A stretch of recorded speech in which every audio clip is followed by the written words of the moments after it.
हमने अभी देखा आप एक ऐसे टफ केस को डिस्कस कर रहे थे अपने किसी जानने वाले के साथ, तो आप कैसे टैकल करते हैं? ये एक आसान काम नहीं होता है। अगर पेशेंट ने ठीक होना, भगवान will guide you at every step. तो ह्यूमन बॉडी को समझने के लिए कई साल तो मैंने प्री मेडिकल तो करना ही पड़ता था। उसके बाद जो एग्ज़ाम लिया तो किसी मेडिकल कॉलेज में एडमिशन हुई नहीं। इससे मुझे याद आता है अमिताभ बच्चन की आवाज़ को आकाशवाणी ने रिजेक्ट कर दिया था।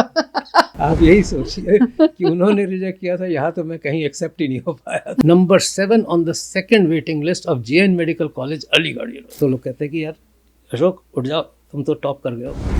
मैं परेशान इसलिए हूँ कि आप टॉपर हो, ये हुआ कैसे? सर मैं भी आपसे यही पूछने आया था, सर आप बताओ ये हुआ कैसे? इसके बाद तो you'll have to succeed again and again and again. My wife is my classmate. वो कहाँ मिली आपको? अपने कॉलेज में ही मेरी क्लासमेट। AMU में? MU में, the college and daughter of the principle of the medical college. खतरों के खिलाड़ी तो थे ही। प्रिंसिपल की बेटी से तो वाकई ये डेयरिंग काम है। एक एक्सक्यूज जिंदगी में नहीं होना चाहिए कि अपने आप को फिट रखने का कभी एक्सक्यूज नहीं होना चाहिए। एक लाइन है, दिल की बातें दिल ही जाने, लेकिन ये लाइन शायर कहते हैं। दिल की बातें जब किसी की भी समझ में नहीं आती तब आप ऐसे डॉक्टर्स को ढूंढते हैं जो कॉम्प्लिकेटेड केसेस में आपको ये कहें कि धैर्य रखिए, सब अच्छा होगा। और ऐसे ही आज एक डॉक्टर साहब के साथ हम हैं, डॉक्टर अशोक सेठ हमारे साथ हैं, जिनके पास वो लोग आते हैं जो सब तरफ से नाउम्मीद हो जाते हैं और फिर उन्हें बताया जाता है कि डॉक्टर सेठ के पास जाइए, कुछ ना कुछ इलाज ज़रूर मिल जाएगा। हर बार कामयाबी मिलती है या नहीं मिलती है, और कैसे इन मुश्किल रास्तों से गुजरते हुए मरीजों तक उम्मीद पहुंचाई जाती है, आज हम यही समझने की कोशिश करेंगे। बहुत बहुत स्वागत है डॉक्टर सेठ आपका हमारे साथ जुड़ने के लिए। जैसे मैंने कहा सर, सारे मुश्किल केसेस आते हैं आपके पास। वो आते हैं जिनको बाहर डॉक्टर्स मना कर देते हैं या फिर ऐसा बताते हैं कि अब तो आखिरी विकल्प है, सर्जरी करके देखेंगे, तब वो फिर आपका रास्ता पकड़ते हैं। लोग बताते हैं कि डॉक्टर सेठ के पास चले जाओ। ऐसे जो टफ़ सिचुएशंस आते हैं, हमने अभी देखा आप एक ऐसे टफ़ केस को डिस्कस कर रहे थे अपने किसी जानने वाले के साथ, ख़ास तौर पर वो लोग जानने वाले हों, तो आप कैसे टैकल करते हैं? थैंक यू पूजा। तुमने बड़ी मुश्किल क्वेश्चन के साथ इंटरव्यू स्टार्ट किया। आपके पास मुश्किल केस आते हैं। दैट्स राइट, वही मैं सोच रहा था। ऐसे तो आप अपने आप को, मेरे लिए कॉमन बात हो गई है, पर इसमें ऑब्वियसली ये एक बात है कि एक तो बहुत मुश्किल सिचुएशन है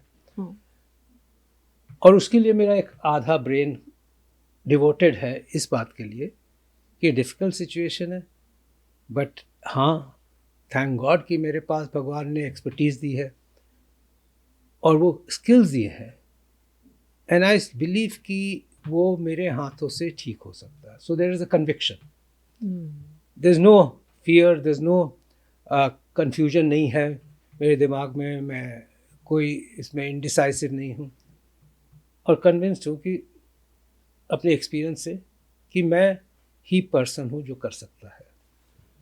और चाहे वो मेरे फादर की एंजियोप्लास्टी थी, चाहे कोई क्लोज रिलेटिव की एंजियोप्लास्टी हो, मैंने खुद ही की विद द सेम बिलीव कि मेरे हाथों में मेरी स्किल से बेस्ट मैं प्रोवाइड कर सकता हूँ। बट दैट डजंट मीन कि मैं बेस्ट हूँ, बट आई एम फोकस्ड और मैं कम्प्लेक्स केसेस बड़ी सेफली कर सकता हूँ। पर दूसरी बात पता है क्या है, ये एक आसान काम नहीं होता है। आप मुश्किल केस को ट्रीट कर रहे हो, उसमें कैजुअलनेस नहीं हो सकती, वो आपकी एक रिस्पॉन्सिबिलिटी है। और चाहे वो रिलेटिव हो, क्लोज हो, चाहे कोई पेशेंट भी हो, पेशेंट भी तो अपना रिलेटिव ही है और वो आपके साथ एक उम्मीद के आता है, एक ट्रस्ट के साथ आता है, एक कन्विक्शन के साथ आता है। और आप देयरफॉर एक तरफ तो आप अपना कॉन्फिडेंस उसको देते हो, दूसरी तरफ आपको पता है कि कई बार ये कॉम्प्लिकेशंस हो सकती हैं या ये कई कंडीशंस ऐसी हैं जो कि लास्ट फेजेस में होती हैं, होपलेस सिचुएशंस होती हैं। बट फिर भी आपको ये पता होते हुए भी अगर उसको और कोई रास्ता नहीं है तो आप कहते हो भगवान आपने आफ्टर ऑल मुझे स्किल्स दिए क्यों? ये स्किल्स ऑटोमेटिकली ऊपर वाले ही देता है। I give you an example कि अगर एक क्रिकेटर, आप तेंदुलकर को ही ले लो या कोई भी, इतने सारे लड़के 24 घंटे भी प्रैक्टिस करें 25 साल तक तो वो नहीं उस लेवल पे पहुंच सकेंगे, क्योंकि कोई इनहेरेंट टैलेंट होते हैं, भगवान ने दिए होते हैं। कोई सरोड प्लेयर है, कोई पियानो प्लेयर है, and everybody can practice 24 hours for the next 10 days and still can't become that. And ऐसे अगर भगवान ने किसी चीज़ के लिए आपको बनाया है तो आपको सक्सेस देगा। आपको भगवान में होना चाहिए, अपने ऊपर नहीं। आप कॉन्फिडेंस दीजिए पेशेंट को, कॉन्फिडेंस आपके अपने ऊपर होना चाहिए, और क्या आपको ये पता होना चाहिए कि भगवान आपके के साथ काम कर रहे हैं, भगवान ने आपको ये किया है। अगर पेशेंट ने ठीक होना, भगवान will guide you at every step and will make sure कि आपके थ्रू वो पेशेंट ठीक हो। तो मैं भी जब ये पेशेंट ट्रीट करता हूँ तो ये नहीं अंदर नहीं जाता सोचते इन कैवेलियर एटीट्यूड की अरे मैं ही बेस्ट हूँ ना। मैं जाता हूँ सवेरे शुरू करता हूँ, भगवान आज मैं कॉम्प्लिकेटेड केस करने जा रहा हूँ, या कोई सिक है और मैं चाहता हूँ वो बेटर हो जाए, और मैं कोशिश कर रहा हूँ भगवान आप कर दो ना इतना काम कि वो बेटर हो जाए। मैं अपनी कोशिश कर रहा हूँ, मेरे साथ रहना। और फिर जब कोई ठीक हो जाता है मैं कहता हूँ thank I tell you I really go ऐसे उस पेशेंट को ठीक कर दिया आपने, वो तो वाकई मेरे लिए भी बड़ा डिफिकल्ट था, आपने ठीक कर दिया। तो थैंक यू गॉड। बड़ी अच्छी बात आपने साथ रहिए हमारे साथ। पर मरीज भगवान भरोसे नहीं आपके भरोसे आता है। हाँ बट इसीलिए कहते हैं डॉक्टर को लोग भगवान मानते हैं। आई नो, बट भगवान हमें भगवान को मानना चाहिए, डॉक्टरों को भगवान को मानना चाहिए। Human body is very complex, और हम तो वही कर रहे हैं जो कि आज साइंस को पता है। ना हम इसका एक हार्ट बना सकते, ना माइंड एक बाल बना सकते, स्किन भी नहीं बना सकते, और हम फिर अपने आप को गॉड समझते हैं कि हम आपको क्योर कर देंगे हैं। और हमें वाकई कुछ नहीं पता, क्योंकि अब देखो पूजा, जो मैं ट्रीटमेंट ऑप्शंस थी मेरे पास 25 साल पहले, और जिस तरह मैं एंजियोप्लास्टी 25 साल पहले करता था, वो आज के साइंस में आउटडेटेड और क्रूड समझी जाती है। इनफैक्ट मैं सोचता हूँ कि क्यों ये सब कर रहा था, इट वाज ऑलमोस्ट अनसाइंटिफिक। ठीक है, साइंस इतनी आगे बढ़ गई, और अब लगता है कि शायद गलत काम कर रहा था पेशेंट के ऊपर। तब वही टेक्नोलॉजी, तब उसी वक्त वो वही बेस्ट थी साइंस जिससे हम पेशेंट बचा रहे थे। आज हम उससे आगे बढ़ गए हैं, 25 साल बाद वो क्रूड लगती हैं, आज से 25 साल आगे और साइंस एंड टेक्नोलॉजी की इतनी क्रूड लगी। ये चीज़ तो ह्यूमन बॉडी को समझने के लिए कई साल करोड़ों साल भी नहीं समझ सकते, करोड़ों साल लग जाएंगे। हम थोड़ा सा पीछे जाते हैं। आज जिन डॉक्टर सेठ को दुनिया जानती है, बहुत सारे आपके साथ नाम जुड़े हुए हैं, एसोसिएशंस जुड़ी हुई हैं, आप फोर्टिस एस्कॉर्ट्स के चेयरमैन के तौर पर आपको यहाँ भी सब जानते हैं, लेकिन आपने जब सफ़र शुरू किया था तब घर में कोई डॉक्टर था? जी, मेरे फादर डॉक्टर हैं, और यस उस टाइम पे बड़ा फैसिनेशन डॉक्टरी का इस वजह से था कि फादर अच्छे डॉक्टर, बहुत अच्छे डॉक्टर, और पेशेंट्स उनके पास आया करते थे, बड़े थैंक्स देते थे उनको। वाकई सवेरे सवेरे काफ़ी लोग खड़े होते थे उनको थैंक यू करने के लिए। कहाँ आपका बचपन, स्कूल? मेरा बचपन, मैं पैदा हुआ था बिहार में, और ये मेरे को याद है जब फादर वहाँ पे टीबी के स्पेशलिस्ट थे, मेजर टीबी हॉस्पिटल में, बड़े लोगों को ठीक करते थे। तो वो जब मैं देखता ना 4-5 साल, और मुजफ्फरपुर की बात है, मुजफ्फरपुर में बड़ा हुआ था, दुर्गापुर में स्टील प्लांट के अस्पताल में बड़ा हुआ था, and he is a great physician. उनकी पेशेंट फॉलोइंग बहुत थी, बहुत लोग, तो मेरे को अच्छा लगता था कि not the thanks and not the gratefulness, but मुझे अच्छा लगता था कि कितने लोगों का भला कर रहे हैं। और वो मुझे स्टील प्लांट के दूसरे ऑफिसर्स का नहीं लगता था। कोई अगर कोई ब्लास्ट फर्नेस का जनरल मैनेजर है, तो वो तो कोई डायरेक्टली नहीं पता चल रहा था ना कि ब्लास्ट फर्नेस में क्या हो रहा है, बट ये तो पता चलता था कि कितने लोग फादर को आके थैंक यू कहते हैं और फादर दूसरे की लाइफ बचा रहे हैं। तो अच्छा लगता था कि ये एक किसी और के लिए, किसी और की सेवा करना, किसी और को ठीक करना बहुत अच्छी है। तो यस, एक डॉक्टरी की बात तो थी ही, और थैंकफुली फिर मैं इसी हिसाब से, और फिर उनका भी उनकी भी एक विश थी, उनकी भी एक लाइफ की एक एम्बिशन थी कि मेरा बेटा डॉक्टर बने। मैं नहीं, मेरी एल्डर सिस्टर भी डॉक्टर है, but yes that was a big influence on me. Okay, आपको जानने वाले बहुत कम लोग जानते होंगे कि आपका AMU से भी कनेक्शन है।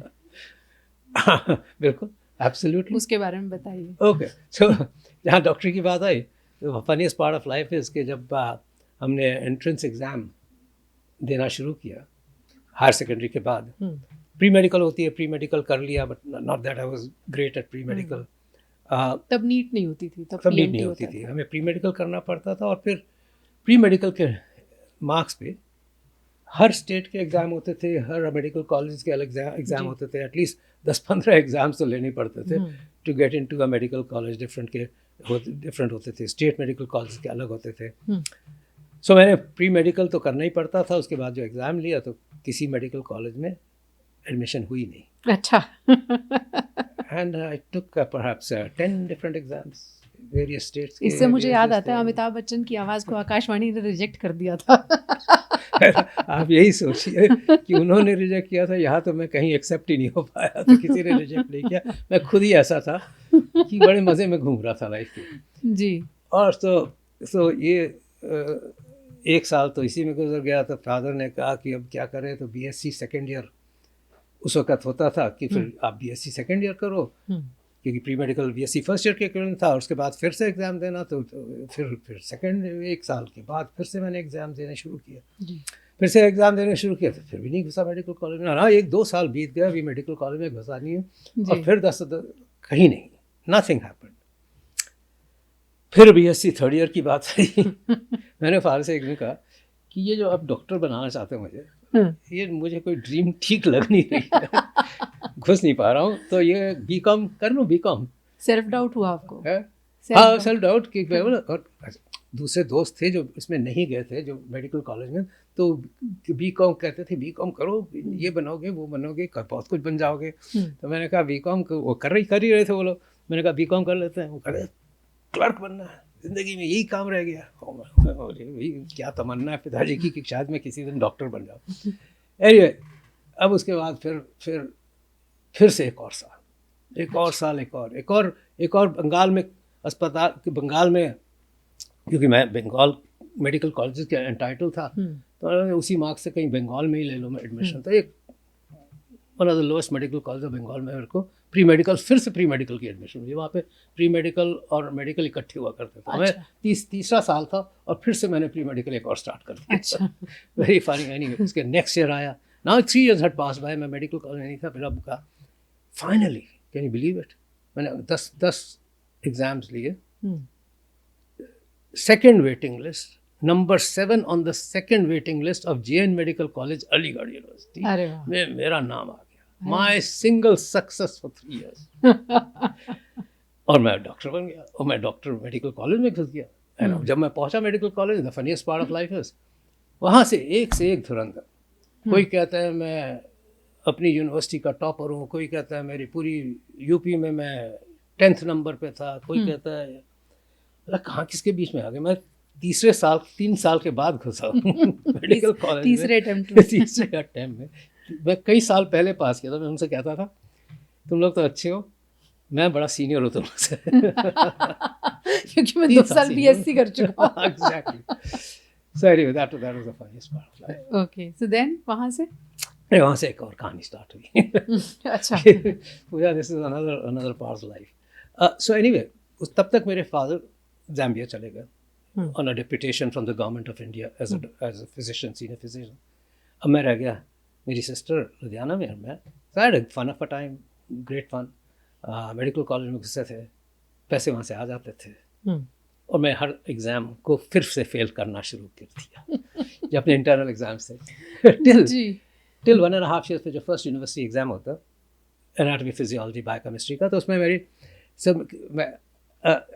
आई woke up in the morning, results आ गए थे, तो लोग कहते कि यार अशोक उठ जाओ, तुम तो टॉप कर गए हो, you got a gold medal in anatomy. मैं कहता ऐसे तो हमने कई लोगों को बेवकूफ़ बना चुके हैं ज़िंदगी में, उठा के कि आज ये हो गया, आज वो हो गया।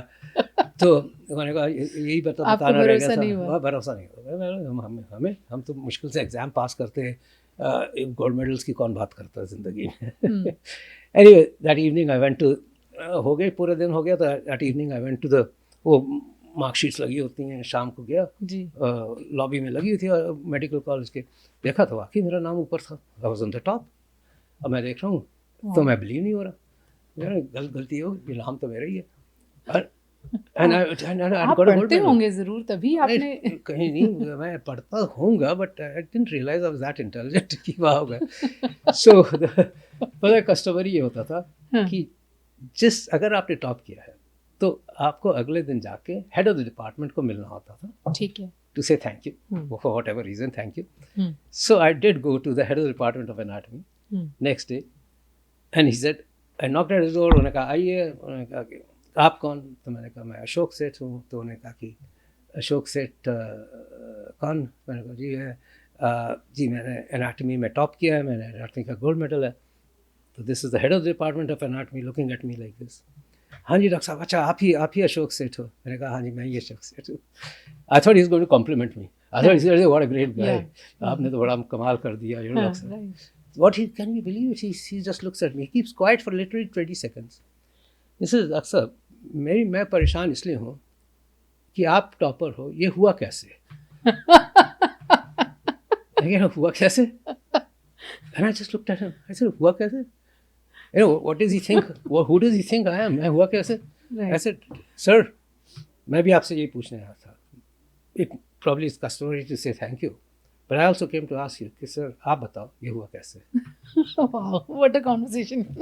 And that was the end of that conversation. Oh, that's it. Huh. Because neither did he answer, and I said, there's nothing to listen anymore. And they walked out, and I said, Ashok said, this is not you.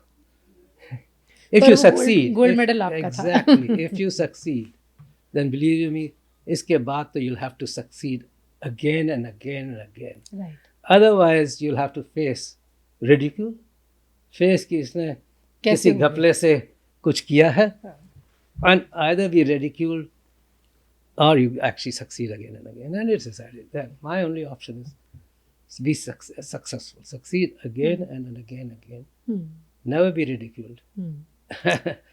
And that was, I think, तो AMU से जो gold medal मिला उसने आपको inspire किया कि आप UK जाएं? उसके बाद 2 और गोल्ड मेडल से. So I was उसके बाद it's not that I became studious, but I didn't stop. I said I didn't become studious, but I said became very focused. I said there's nobody going to be like me. I can beat anything. So I was very intent. Yes, England गया. First I just did 3 months of social preventive medicine here. I just went abroad because that was my dad's ambition. कि मैं England जाऊँ. And I went, thankfully. Of course, I must also say that my wife is my classmate. That was another great help in my life. वो कहाँ मिली आपको? अपने college में ही मेरी classmate. AMU में? AMU में. अच्छा. And was a very intelligent girls of the college and the daughter of the principal of the medical college. अच्छा. अरे वाह. खतरों के खिलाड़ी तो थे ही. Hey, but that's been principal की बेटी से तो वाकई ये डेयरिंग काम है. No, but you know, our family is great, and our parents have been you know passed away, but wonderful. And then जब गए तो England was again struggle. Obviously, that was a time when there was a lot of discrimination also. अच्छा. But if you go, face किया था. Everybody would face it in the sense that the British Raj still remembered India as one of those places. Yeah, and all said and done, India now holds a place of pride across the world. We are the tigers of the world. In every sphere. उस time नहीं था. 80s में India was considered the third world underdeveloped nation. और वैसे भी यहाँ पे you know, if you see manufacturing नहीं थी, we were reliant on the world, we were reliant on policies, politics, equipment, anything you name it, we were reliant on the world. India grew tremendously after that. But anyway, that was another phase. But you know, I theoretically face करना पड़ता, but you were good. अगर आप sincere थे, devoted थे, everything, then I said, I did show that I was as good, if not better than many of their graduates, and then of course yes, success happened, and eventually, though I wanted to become a gastroenterologist, and to cut the long story short, I didn't get the job that I wanted in gastroenterology as a fallback option of my life. आप क्यों करना चाहते थे gastroenterology? I was very fascinated. उस वक्त cardiology में stethoscope और heart attack and treatment with stethoscope के अलावा कुछ नहीं था. अच्छा. Angiography was the only invasive investigation जो होती थी. एकोकार्डियोग्राफी भी इन इट्स इन्फेंसी थी, और वाकई हार्ट अटैक को अगर ट्रीट करना होता था तो हमें उसको 4 हफ्ते लेटा देते थे CCU में, और रोज़ जाके राउंड करके उसके स्टेथोस्कोप के साथ चेस्ट हुए थे. बस ये कर और सकते हाँ, हैं। और गैस्ट्रोएंटरोलॉजी में एंडोस्कोप के साथ आप उस वक्त जीआई ब्लीडर्स को ट्रीट कर रहे थे, आप इरोजन्स और अल्सर्स को ट्रीट कर रहे थे. There was more of an interventional, और कोलोनोस्कोपी होती थी, एआरसीपी होती थी. That was far advance. We didn't find any apart from cardiac surgery advance somewhat. Cardiology was just routine cardiology. जो शुड वी से अच्छा हुआ आपको गैस्ट्रोएंटरोलॉजी नहीं मिली. Yes, actually default strategy. हाँ. मेरे को तो वो जो मेरे को जॉब चाहिए थी लिवरपूल में, द बेस्ट गैस्ट्रो सेंटर की job, I was doing lot of endoscopies. तो फिर वो नहीं मिली, तो मैंने कहा अच्छा, जो जॉब यूनिवर्सिटी में, I was at the same place, job was following vacant. मैंने कहा ये चाहते हो, मैंने कहा ये ले लेता हूँ.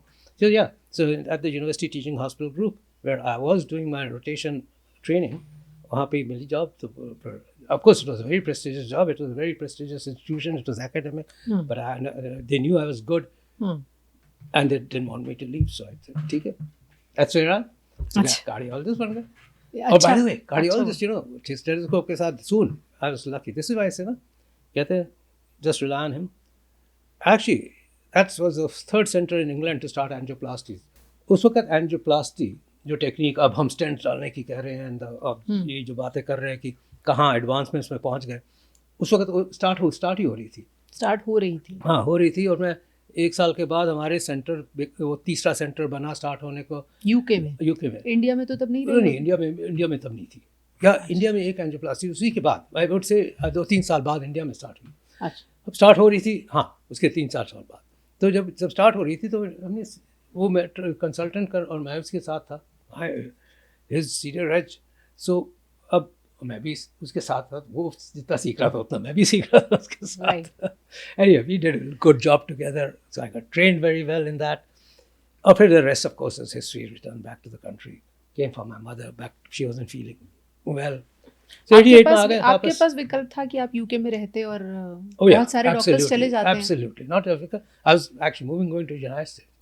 My vikalp was, yes, that was there, but वापस इसलिए आना था कि mother wasn't keeping good health. So 10 साल बाद आई रिटर्न बैक, बिकॉज उस वक्त कम्युनिकेशंस बड़े पुअर थे, मदर की तबीयत ख़राब थी, रोज़ एक दिन संडे को बात होती थी घर से, वो भी फ़ोन पे किसी तरह कॉइन्स डाल के, और वो पता चलता था कि तबीयत ठीक नहीं. तो एक दिन कहा ज़िंदगी में एक लिया कि वापस जाना है, क्योंकि फ्यूचर में कभी रिपेंटेंस ना हो कि फैमिली के लिए. हमने नहीं किया, और वो लोग वहाँ नहीं आना चाहते थे, सो आ गए. And then, of course, once you're focused and you've returned, so I'd say I returned for my mother, and thank God I returned for mom, and the motherland valued it. और इस तरह भारत को एक अच्छे दिल के डॉक्टर भी मिले. आज की अगर बात करें, एक दिन में कितने प्रोसीजर आप कर लेते हैं सर? आजकल तो थोड़े, मतलब थोड़े कम, अच्छा. And that's only थोड़े कम का नंबर क्या है? I would say 10 to 15 procedures. 10 to 15. But I've done 45 procedures in a day also. 45 in a day? Yeah, 45, 42. Or was it 52? Like, just a few years ago. See, 40-45 stent एक दिन में? नहीं, उसमें 17 तो स्टेंट वाले cases थे, और फिर रिमेनिंग 40, जो सोचो कोई 25, और हाँ 42 था, 25 और एंजियोग्राफी के पेशेंट्स थे, दूसरी प्रोसीजर्स के पेशेंट थे. बट या 17 angioplasty patients in a day, and that's 24 hours. But you know, I remember the days so funny. Not too long ago. अच्छा. I'd say 7-8 years ago. जबकि सवेरे स्टार्ट किया, अगले दिन सवेरे 6 बजे खत्म किया. 24 घंटे. हाँ, एंड मेरे लिए बड़ा रूटीन होता था रात के 1-2 बजे तक तो काम करना. अभी भी रूटीन है? हम आपको देखते हैं रात में 11 बजे हॉस्पिटल में. हाँ, मैं बेटर हो गया हूँ. रात के 10 बजे तक तो घर चला जाता हूँ. हमने 11 बजे आपको हॉस्पिटल में देखा है सर. वैसे अगर मैं 7 बजे जाता हूँ ना, कभी दैट रेयर ओकेजन, 3-4 महीने में एक दिन कभी 7 बजे 7:30 बजे निकला, तो लोग, staff of the hospital, security of the hospital, आज क्या हो गया डॉक्टर साहब को, आज तो बड़ी जल्दी जा रहे हैं. कई बार होता है, शाम दिखती है ना बाहर, घर वाले नहीं पूछते किस काम से आए. वो तो कहते हैं यार हम टीवी देख रहे थे, आप क्यों आ गए. आज क्या हो गया. कितने डॉक्टर्स ट्रेन किए डॉक्टर साहब आपने? That's in a way directly and indirectly. It'll be fair to say 3 generations of interventional cardiologists of this country have trained. 3 generations. 3 generations. 30 साल में, because I was pushing the boundaries even in 91-92 introduced new techniques into the country. जो नई world में कहीं भी अगर कोई technique हो जाती है तो कहता था अशोक सेठ हिंदुस्तान ले आओ इस टेक्निक को, लोगों को, हमारे लोगों को बेनिफिट होना है।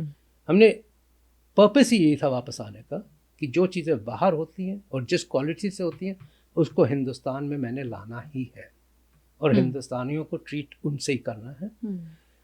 सो एक मकसद था, अगर कोई टेक्निक है जो बेनिफिट कर सकती है, सो बिकॉज मैं ऐसी टेक्निक्स को इंट्रोड्यूस किया जिसकी वजह से हिंदुस्तान बढ़ा और हिंदुस्तान की प्रोग्रेस वर्ल्ड ने देखी और हिंदुस्तान को एक ऐसे लेवल पे पहुंचाया जिसको कि वर्ल्ड रेस्पेक्ट करे अपनी एंजियोप्लास्टी और इंटरवेंशनल कार्डियोलॉजी में, तो प्रैक्टिकली मेरे से ही ट्रेनिंग बहुत लोगों की स्टार्ट हुई। इनफैक्ट उस वक्त हम लोग 4-5 ही लोग थे हिंदुस्तान में जो उस लेवल के थे जो काम कर रहे थे एंजियोप्लास्टी, स्टेंट का, इंटरवेंशनल कार्डियोलॉजी का। और तो हमने एक टीचिंग कोर्स भी स्टार्ट किया हिंदुस्तान के लिए 5 लोगों ने, जिसमें कि हमने डॉक्टर से सिखाना शुरू किया और वही डॉक्टर आजकल वर्ल्ड में यहाँ से हिंदुस्तान से माने जाते हैं। सो जब मैं वो देखता हूँ और उसके बाद सिखाया, उसके बाद लोगों को ट्रेन किया, उसके बाद डायरेक्टली इनडायरेक्टली, थैंक गॉड कि हम, I wouldn't say myself alone but a few of us became aspirational, inspirational. बहुत मतलब कई पिछले 3 I would say be fair to say for some of us 3 generations of जो cardiology में गए, doctor कहे कि हमने कार्डियोलॉजिस्ट बनना है और इसलिए गए कि अशोक सेठ, आई वोंट से अशोक से बट आई से few of my other colleagues also कि ऐसे हमें बनना है और इसकी वजह से हम जा बनने हैं कार्डियोलॉजिस्ट और फिर इसकी वजह से हम इंटरवेंशनल कार्डियोलॉजिस्ट बनेंगे कि ऐसे बनना है। So it be fair to say and I can say that for myself and I lot of this thing कि and a lot of people do students also for that कि inspirational और aspirational होना बहुत ज़रूरी है। आप ऐसा काम करें जो इंस्पायर करे, आप जनरेशंस को इंस्पायर भी करे। मेडिकल साइंस में काम करने का तरीका बदल गया। एक ज़माना था जब बाईपास सर्जरी ही की जाती थी, इंटरवेंशनल कार्डियोलॉजी जब तक नहीं आई थी डॉक्टर साहब लोग डरते थे कि ओपन सर्जरी होगी, पता नहीं बचेंगे नहीं बचेंगे, रिकवरी का रास्ता बड़ा लंबा होता था। इंटरवेंशनल कार्डियोलॉजी ने वो सब कुछ बदल दिया। तो आम लोगों को हम ये भी समझाते हैं कि इंटरवेंशनल कार्डियोलॉजी मतलब जब आप सुनते हैं कि आपके किसी जानने वाले को या हो सकता है आपको स्टेंट लगे हैं, वो स्टेंट क्या है? वो इंटरवेंशनल कार्डियोलॉजी का सबसे बड़ा रेवोल्यूशन है जिसने दिल के इलाज को क्रांतिकारी तरीके से बदला। इंटरवेंशनल कार्डियोलॉजी जब तक नहीं आई थी डॉक्टर साहब लोग डरते थे। सोचो कि 70-75% लोग तो स्टेंट से ट्रीट होते हैं। तो हम ये कह सकते हैं कि दिल की बीमारियों का जो इलाज है भारत में मरीज को उसके लिए बाहर जाने की जरूरत नहीं है, सब कुछ यहाँ होता है, हर चीज यहाँ होती है। हम यूएस यूके की हेल्थ केयर से कॉम्पीट कर सकते हैं। कम्पीट ही नहीं, वो लोग हमें रिस्पेक्ट करते हैं। स्टेंट तो अब एक हार्ट डिजीज का एक इम्पॉर्टेंट ट्रीटमेंट ऑप्शन हो गया। 4 स्टेंट अगर किसी डॉक्टर ने कहे हैं तो फिर बाईपास ही करा ली जाए। हमने काफ़ी ट्रायल्स भी किए हैं जिससे हमें पता है कि कौन से पेशेंट्स बेस्ट बेनिफिट कर सकते हैं स्टेंट से और कौन से सर्जरी से। 20% ऐसे केस हैं जिसमें क्लियर कट सिचुएशन हम कहते हैं कि आप बाईपास सर्जरी करवा। मेरा दिमाग में हमेशा रहता है अगर ये मेरा रिलेटिव है तो मैं इस ब्लॉकेज की कंडीशन में बेस्ट क्या चाहूँगा। 30% पेशेंट तो दवाइयों पे ही ट्रीट हो सकते हैं, मेडिकेशन, स्टेंट या सर्जरी। कुछ पॉइंट तो क्लियर है, जहाँ कंफ्यूजन होता है मैं कहता हूँ कि मैं क्या करूँगा और आंसर मेरे सामने होता है। अब कितने % लोग बाईपास सर्जरी के लिए जाते होंगे और उस जमाने में सीन क्या था? That is true. अब तो सोचो कि 70-75% लोग तो स्टेंट से ट्रीट होते हैं। स्टेंट्स बेटर हो गए हैं, दवाइयाँ बेटर हो गई हैं स्टेंट के लिए, हर तरीके से हम अब, और टेक्निक्स इतनी आ गई हैं और वैरायटी ऑफ हमारे पास डिवाइसेस इतनी आ गई, हम काफ़ी कुछ को ट्रीट कर सकते हैं। सो रिजल्ट्स बहुत अच्छे हो गए हैं। और आफ्टर ऑल ये प्रोग्रेस साइंस की, थैंक गॉड, हम नॉट जस्ट हमारे सामने हुई, क्योंकि मैंने बताया ना कि हमारे सामने तो एंजियोप्लास्टी स्टार्ट हुई थी, इट्स नॉट जस्ट ये हुई। Thank God that I have contributed to it also. Thank God that I was not just a bystander, I was a part of many of these new techniques and technologies जो कि हिंदुस्तान को हमने तो सिखाई, Asia Pacific को सिखाई, thankfully कई बार तो वर्ल्ड को भी हमने इतनी टीचिंग दी। तो हम ये कह सकते हैं कि दिल की बीमारियों का जो इलाज है भारत में मरीज को उसके लिए बाहर जाने की जरूरत नहीं है, सब कुछ यहाँ होता है, हर चीज़ यहाँ होती है। एब्सोल्युटली। और इनफैक्ट बहुत highest level, highest quality and highest expertise के साथ हिंदुस्तान में होती है। हम यूएस यूके की हेल्थ केयर से कॉम्पीट कर सकते हैं। कम्पीट ही नहीं, वो लोग हमें रिस्पेक्ट करते हैं। इनफैक्ट अब हम उस लेवल पे हैं जहाँ पे कि अमेरिका, इंग्लैंड, पूरा यूरोप और पूरा एशिया पैसिफिक हम हिंदुस्तान को अपनी एक्सपर्टीज़ के लिए, स्किल्स के लिए और कम्प्लेक्सिटी के लिए रेस्पेक्ट करता है कि कैसे केसेस आप हमें भी बताइए कि कैसे करते हो। एंड आई थिंक हमारे कार्डियोलॉजी के इंटरवेंशनल कार्डियोलॉजी के क्षेत्र में नहीं, हर क्षेत्र में देखा जा रहा है। I think we are very proud of that. Stent की बात चली रही है तो लोगों को बहुत बार पता तो चलता है कि मरीज को स्टेंट लगा। स्टेंट होता क्या है, वो दिखता कैसा है, जब शरीर में जाता है तो क्या लगता है असल में किसी की बॉडी में? सर, क्या हम लोगों को दिखा सकते हैं कि स्टेंट की जिसकी बात की जाती है वो कैसा होता है? बिल्कुल। स्टेंट तो अब एक हार्ट डिजीज का एक इम्पॉर्टेंट ट्रीटमेंट ऑप्शन हो गया। I mean this is the probably cornerstone, मैं कहूँगा ना, heart attack, coronary artery disease जिसे कहते हैं, उसकी ट्रीटमेंट का कॉर्नरस्टोन ये स्टेंट है।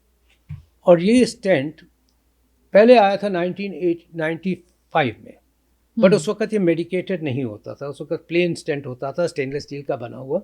और उसमें देखा अभी भी ये स्टेनलेस स्टील, अभी ये, हाँ, स्टेनलेस स्टील है, बट ये स्टेनलेस स्टील नहीं है, नाइटेनॉल हो गया, which is a combined alloy.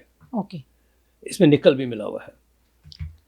तो ये जो नाइटेनॉल्स हैं और ये जो निकल कैडमियम अलॉयस हैं, ये ऐसे हैं कि ये अब वेरी डिफरेंट हो गए हैं। तो ये अलॉयस अब ज़्यादा थिन हो गए हैं, ये अलॉयस अब ज़्यादा ऐसे हो गए हैं कि ये आर्टरी को सपोर्ट करके रखें, और ये अब मेडिकेटेड हो गए हैं। ठीक है। सो ये निकल पहले जब आप स्टेंट लगाते थे वो मेडिकेटेड ड्रग कोटेड स्टेंट्स, हाँ, तो ये निकल कैडमियम अलॉयस हैं। ये जब ऐसे होते हैं कि वो जो पहले होते थे वो ड्रग मेडिकेटेड नहीं होते थे, उससे में फिर भी ब्लॉकेज वापस आ सकती थी।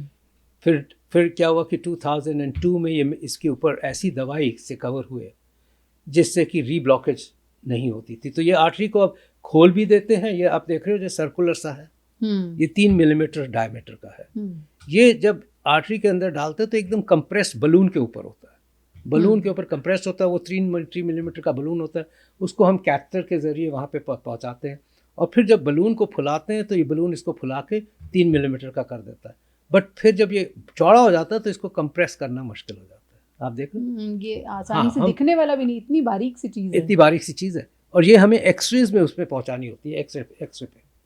अच्छा, जो सामने आप स्क्रीन पे देखते रहते हैं। और ये जो आप मैग्नीफाइड इमेज देख रहे हैं, कुछ इसी तरह की कुछ ऐसा दिखता है, लेकिन ये मैग्नीफाइड इमेज है, ये बहुत बड़ी है। अभी मेरे हाथ में ये इतना बारीक सा है कि आपके लिए इसको देखना और समझना ऐसे बहुत मुश्किल है। तो ये लगाया जाता है। डॉक्टर साहब, लोग अक्सर कहते हैं कि 4 स्टेंट अगर किसी डॉक्टर ने कहे हैं तो फिर बाईपास ही करा ली जाए। ये सिद्धांत कितना सही है कि 2 लग रहे हैं तो ठीक है, 1 लग रहा है तो ठीक है, 4 लग रहे हैं तो फिर तो ओपन सर्जरी करा लो? ऐसी बात नहीं है। और हमें ये भी समझना चाहिए कि ये दोनों ऑप्शंस इंपॉर्टेंट ऑप्शंस हैं। बाईपास सर्जरी एक बहुत इंपॉर्टेंट ऑप्शन है, बहुत रोबस्ट टेक्निक है, और अब रिस्की भी बहुत कम हो गई है, उसमें भी बड़े एडवांसेसमेंट्स हुए। और हमने काफ़ी ट्रायल्स भी किए हैं जिससे हमें पता है कि कौन से पेशेंट्स बेस्ट बेनिफिट कर सकते हैं स्टेंट से और कौन से सर्जरी से। अच्छा। ये ज़रूर है कि स्टेंट्स में भी इतनी एडवांसमेंट्स हुई है, मेडिकेटेड स्टेंट्स में भी इतनी एडवांसमेंट्स हुई है कि वो इतना सेफ और इतना सिंपल प्रोसीजर हो गया है कि लोग 1-2 दिन में ठीक होके और within a week full activities पे आ जाते हैं। बिल्कुल। और सर्टनली कई रिस्की पेशेंट्स के लिए स्टेंट बहुत सेफर है कंपेयर टू सर्जरी। हाँ, ये ज़रूर है कि अगर हम डायबिटिक्स में या बहुत ही सीवियर ब्लॉकेजेस हों और बहुत ज़्यादा स्टेंट्स डालें तो उसमें ये डेफिशिएंसी होती है कि ब्लॉकेज की रिकरेंस की पॉसिबिलिटी ज़्यादा होती है। सेफ्टी तो ज़रूर है कि स्टेंट में डालने में काफ़ी सेफर है कई पेशेंट्स में फ्रॉम बाईपास सर्जरी। अगर कोई कॉम्प्लिकेशन नहीं आती तो दूसरे तीसरे दिन मरीज घर चला जाता है। करेक्ट। और फास्टर रिकवरी भी है। So there is certainly 50% of the patients या 60% ऑफ द पेशेंट्स जिसमें कि कोई सोचना ही नहीं पड़ता कि stent is superior to surgery. और then there is proportion of patient जो ग्रे एरियाज है जिसमें कि पेशेंट भी कह सकता है। और मैं हमेशा बिलीव करता हूँ ये इन्फॉर्मेशन हर एक पेशेंट को प्रोवाइड करनी चाहिए कि ऑप्शंस है आपके पास बाईपास सर्जरी की उन पेशेंट में जिसमें कि ग्रे एरियाज है कि आपके पास बाईपास सर्जरी की भी ऑप्शन है, आपकी एंजियोप्लास्टी भी ऑप्शन है, ये इसकी डेफिशिएंसी है, ये इसकी डेफिशिएंसी है, and make a consideration with a patient. And then 20% ऐसे केस हैं जिसमें क्लियर कट सिचुएशन हम कहते हैं कि आप बाईपास सर्जरी करो, आपको स्टेंट से कोई फ़ायदा नहीं होगा, आप अपना टाइम भी वेस्ट करोगे, आप रिस्क भी लोगे, और आप बाईपास सर्जरी कराओ जो कि आपके लिए बेटर, सेफर और बड़ी इफेक्टिव। तो 4 स्टेंट भी डाले जा सकते हैं easily and people do well with it. It is किस तरह की ब्लॉकेज है, किस पेशेंट में है, और वो कैसी ब्लॉकेज है जिससे कि हम सिर्फ इमीडिएट ही नहीं, जब भी मैं पेशेंट को एडवाइस करता हूँ मेरे दिमाग में एक ही चीज़ होती है, इट इज़ नॉट कि मैं क्या कर सकता हूँ, मेरे स्किल्स क्या कर सकते हैं, पेशेंट को मैं सेफली घर भेज सकता हूँ, मेरे दिमाग में मेरे साथ 5 साल में इसको क्या ठीक रहेगा कि नहीं, what is is long term outcome. और मेरे को जहाँ पे कन्विंस हो जाता हूँ कि इसका लॉन्ग टर्म आउटकम मेरे स्टेंट से ठीक रहेगा, तो आई डेफिनेटली प्रेफर स्टेंट्स, चाहे 4 हो या 5 हो। 5 तक भी डाले जा सकते हैं? Of course. कितने मैक्सिमम आपने कभी किसी पेशेंट में डाले? Oh, I say 6 stents have been common in a patient at a single given time. Okay. Over a period of years, obviously. तो लोगों के कई बार multiple period of time, क्योंकि हम तो लोगों की long life देख रहे हैं. And I've been treating patients from last 35 years. इस बीच में उनको पहले कुछ डले होंगे, उसके बाद डले, नई blockages आए उसमें डले. So yes, number of stents which have gone in a patient overall. उनकी फिर सर्जरी हुई, सर्जरी फेल हुई, फिर उसके बाद डले 18 stents over a period of a life time, I would से 18 स्टेंट्स। 18 स्टेंट दोबारा भी डालने की नौबत कुछ मरीजों में आती है? हाँ बिल्कुल आती है और आ सकती है, नई ब्लॉकेजेस आ सकती हैं पेशेंट पे अगर वो ख्याल ना रखे। पुराने स्टेंट की ग्रेजुअली 1 to 2% पॉसिबिलिटीज़ होते हैं फेलियर के, वो भी पर ईयर ये हो सकता है। साइंस की हर एक जगह लिमिटेशंस होती है, बट रिपीट करना प्रोसीजर को या नए स्टेंट्स डालना आसान होता है और सेफ होता है। So I think the whole solution comes is कि हमें as a interventional cardiologist balance होना है कि पेशेंट को लॉन्ग टर्म किस चीज़ से फ़ायदा होगा और लॉन्ग टर्म क्या सॉल्यूशंस रहेंगे। हमें प्रोसीजर की तो सेफ्टी रखनी है, बट हमें उसके लिए फेयर होना है।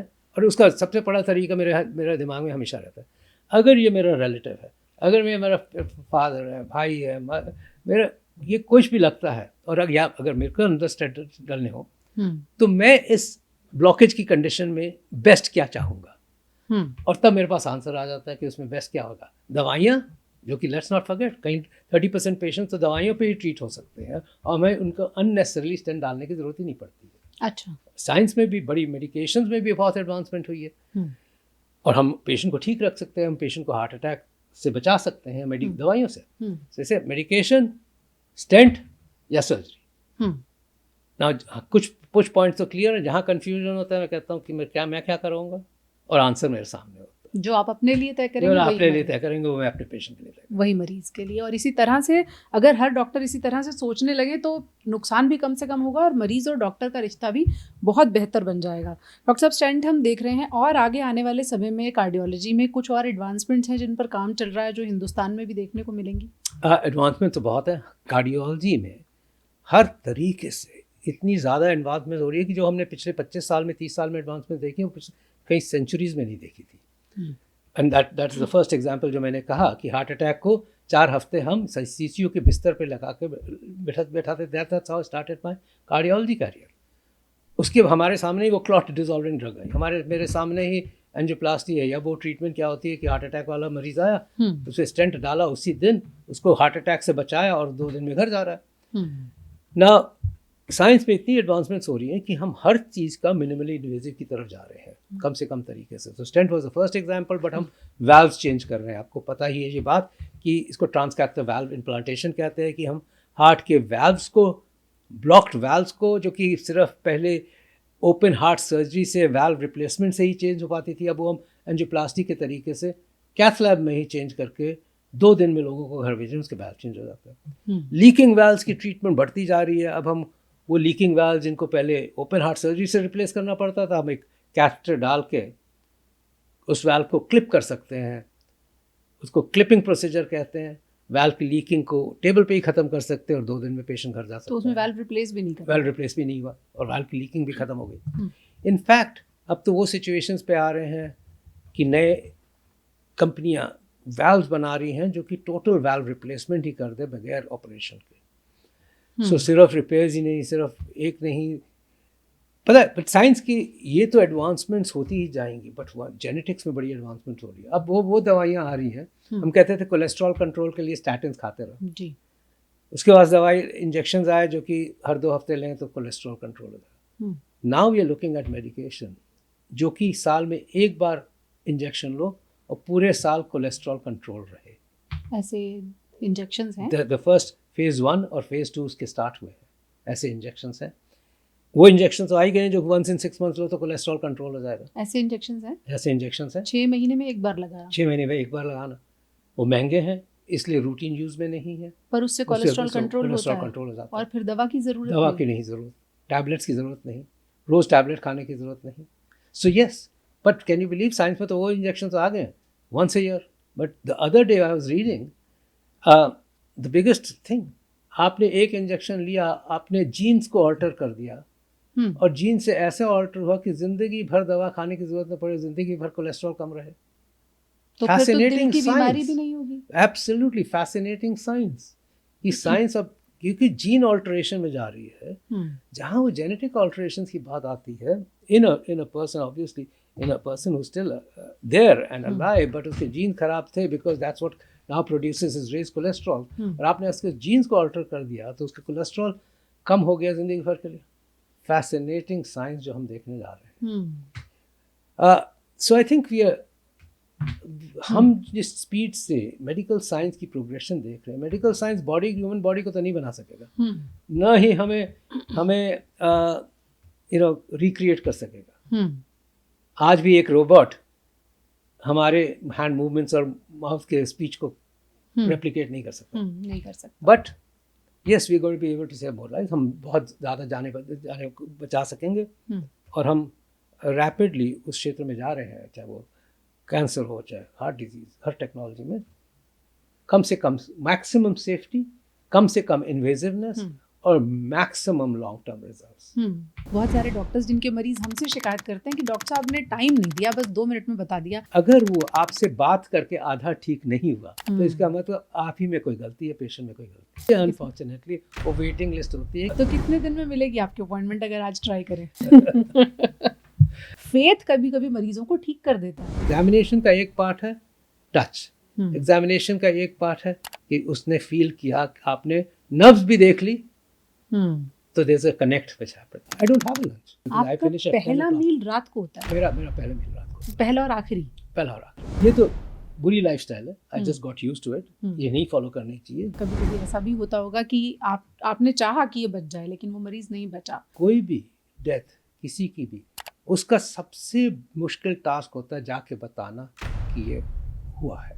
अगर तकलीफ ना हो तो मीन्स कि there is something wrong with you. सबसे बड़ा जो उसका आशीर्वाद क्या होता है, अगर वो अपना रिलेटिव 10 दिन बाद ले आता है, कहता है कि ये एक मेरा रिलेटिव है, आप ही ने ट्रीट करना। मेडिकल नेग्लिजेंस के आरोप बहुत कॉमन हम देखते हैं कि लगाए जाते हैं। आजकल लोग सोशल मीडिया प्लेटफॉर्म पे भी लिख देते हैं कि ऐसा हुआ वैसा हुआ, तब आपको कैसा लगता है? बड़ा सेंसिटिव क्वेश्चन है और सही क्वेश्चन है। पेशेंट नहीं अंडरस्टैंड करते। वो लॉयर तो ऐसी बातें लिखता है, उसके बाद तो डॉक्टर ने देखा ही नहीं इसको। जब ऐसी कंप्लेंट आती है तो बुरा लगता है। यहाँ से कॉन्शियस सही होनी चाहिए कि यू डिड योर बेस्ट। दूसरे लोग मुझे मास्टर समझते हैं, मैं तो अभी भी स्टूडेंट हूँ।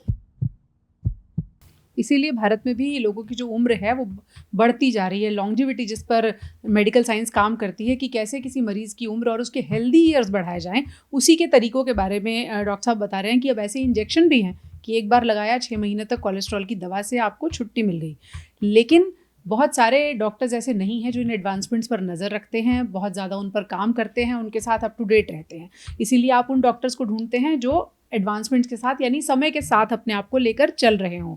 फिर उनकी अपॉइंटमेंट मुश्किल से मिलती है। सर, आपकी जो अपॉइंटमेंट है, आधे फ़ोन तो मेरे ही पास आते हैं कि डॉक्टर सेठ की 6 महीने बाद की अपॉइंटमेंट है। तो इतना बैकलॉग कैसे, इतनी लंबी अपॉइंटमेंट कैसे मिलती है? और अभी अगर कोई फ़ोन करे तो कब की आपकी अपॉइंटमेंट मिल जाएगी? सो ऐसी बात ये है कि इसलिए है कि एक तो मुझे एंजियोप्लास्टीज करनी होती है, वो तो कैथ लैब में ही करनी होती है और वो कंसंट्रेशन का काम है, वो बड़ी कॉम्प्लिकेटेड है और वो कम्प्लेक्स पेशेंट्स होते हैं।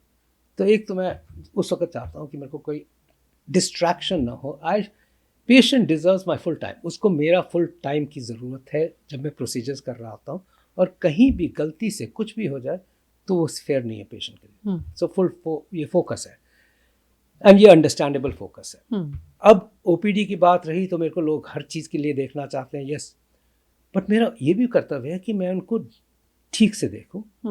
वो मेरे पास एक एडवाइस के लिए आया है, मैं पूरा टाइम उनको दूं, और पूरा टाइम कभी भी पूरा नहीं हो सकता किसी के लिए। कहीं कोई कहेगा कि आधा घंटा ही लगा है मेरे साथ, काफी टाइम देते हैं। एग्जैक्टली यही तो है कि जब पेशेंट उठे तो उसको ये लगे कि बात हुई, मेरे क्वेश्चंस आंसर हो गए, मैं सेटिस्फाइड जा रहा हूँ, क्योंकि वो तो वल्नरेबल है, हर पेशेंट वल्नरेबल है, हर पेशेंट आप ही को देख रहा है, आप ही से एडवाइस लेना है, आप ही उसकी एक रे ऑफ होप हो।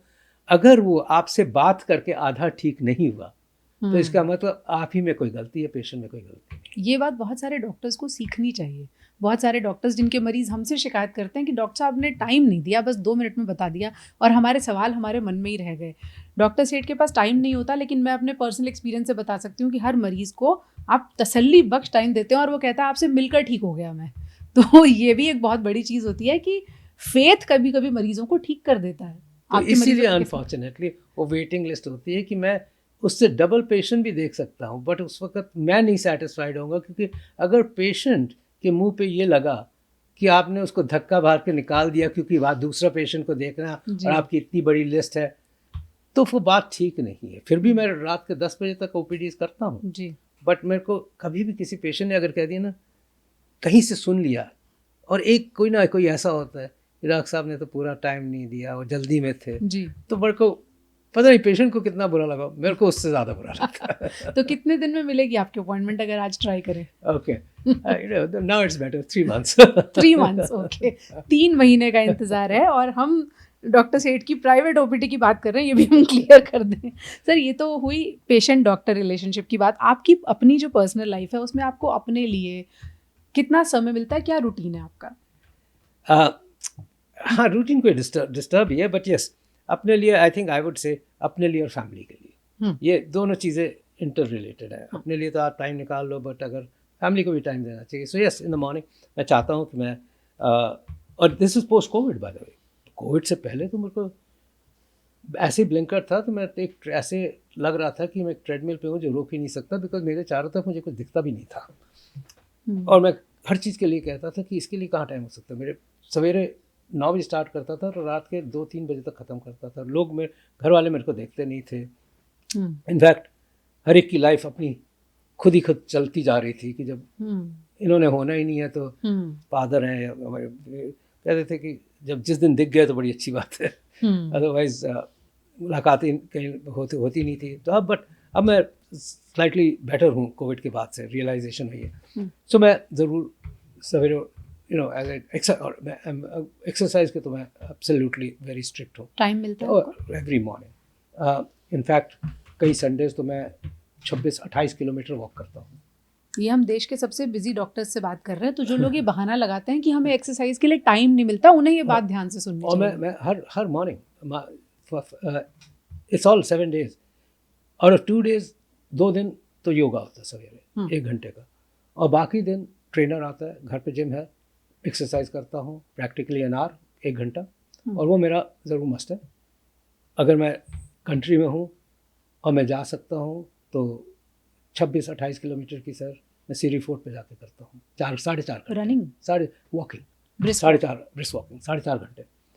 सो ये तो अपने रूटीन में लाना ही है, बड़ा इंपॉर्टेंट है हर एक के लिए। मैं कहता हूँ एवरी लिसनर, एक एक्सक्यूज़ ज़िंदगी में नहीं होना चाहिए कि अपने आप को फिट रखने का कभी एक्सक्यूज़ नहीं होना चाहिए। इसी की वजह से तो आप दूसरे की सेवा कर पा रहे हो, इसी की वजह से या मैं कर पा रहा हूँ, बट दूसरे अपने क्षेत्र में हर कोई अपना काम, अरे हमारी रिस्पॉन्सिबिलिटी अपनी बॉडी की तरफ, तभी हम फैमिली को भी देख सकेंगे, तभी हम पेशेंट्स का भी ख्याल रखेंगे, तभी हम हर किसी से भी। सो आई थिंक दैट फैमिली के साथ बिट ऑफ टाइम स्पेंड करना बड़ा ज़रूरी है, चाहे वो एक कप ऑफ चाय इन द मॉर्निंग हो जाए जिसमें कि बात हो जाए। और फाइनली मैं अपने फादर से मिलता हूँ, थैंक गॉड 101 उनकी एज है, 101 साल। हाँ 101 साल, may God keep him well. 101 और 6 महीने, एंड आई थिंक तो उनको मिलना, एक बार बात करना बड़ा ज़रूरी है। उसके बाद एक बार हॉस्पिटल आ जाता हूँ तो फिर मेरा कंटिन्यूस है। वन इज क्लियर, मैं चाय के लिए नहीं स्टॉप करता, मैं खाने के लिए नहीं स्टॉप करता। लंच ब्रेक होता है आपको पता ही है, नोबडी नोस। मैंने तो नहीं देखा कभी। I don't have a lunch, I actually don't have a lunch. There are only 12 बादाम के पीस जो मैं लेता हूँ, सवेरे से स्टार्ट करता हूँ। By the way my breakfast is also very light, it's fruit, then I have that. और आई डोंट बिलीव कि किसी को चाय पीनी चाहिए, आई डोंट बिलीव कि किसी को बीच में खाने की ज़रूरत होनी चाहिए। नहीं होनी चाहिए। नहीं, आप दिल के मरीजों को ट्रीट करते हैं डॉक्टर साहब और उनको आप कहते हैं कि खाना खाइए टाइम पर, ये खाइए वो हाँ, खाइए। दूसरों के लिए पर मैं कह रहा हूँ जो मेरे जैसे वर्क खाने खाने की क्या बात। So I then finally have my first meal at night and unfortunately वो लेट होता है बिकॉज़ आई आपका फिनिश एट पहला मील रात को होता है? मेरा पहला मील रात को, पहला और आखिरी? पहला और आखिरी। पहला meal is a breakfast which is very light, usually a ये फ्रूट, तो फॉलो नहीं usually a fruit. There's nothing in between, and then my only meal you can say is at night, and that's late.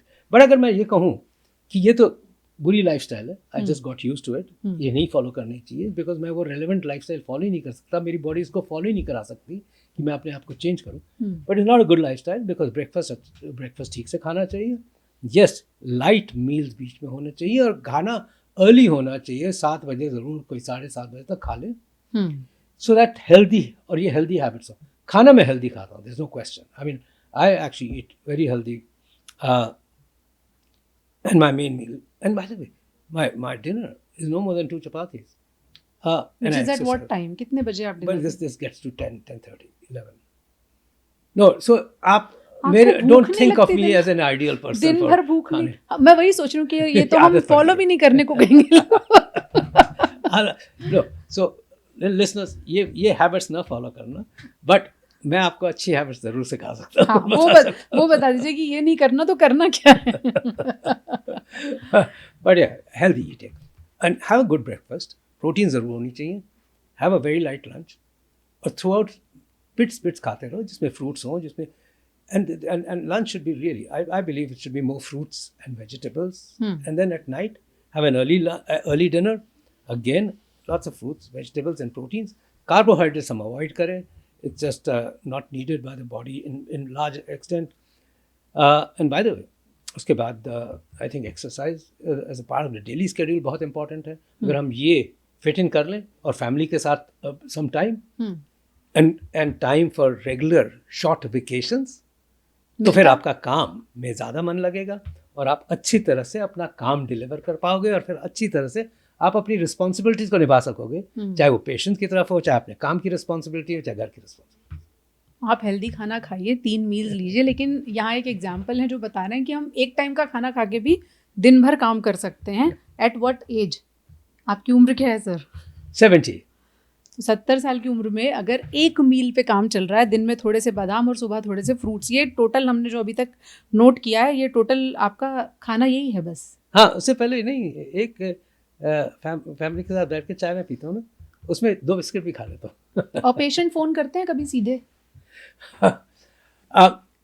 करते हैं, but कईयों के पास तो number नहीं है, कईयों के पास patients, I don't mind that.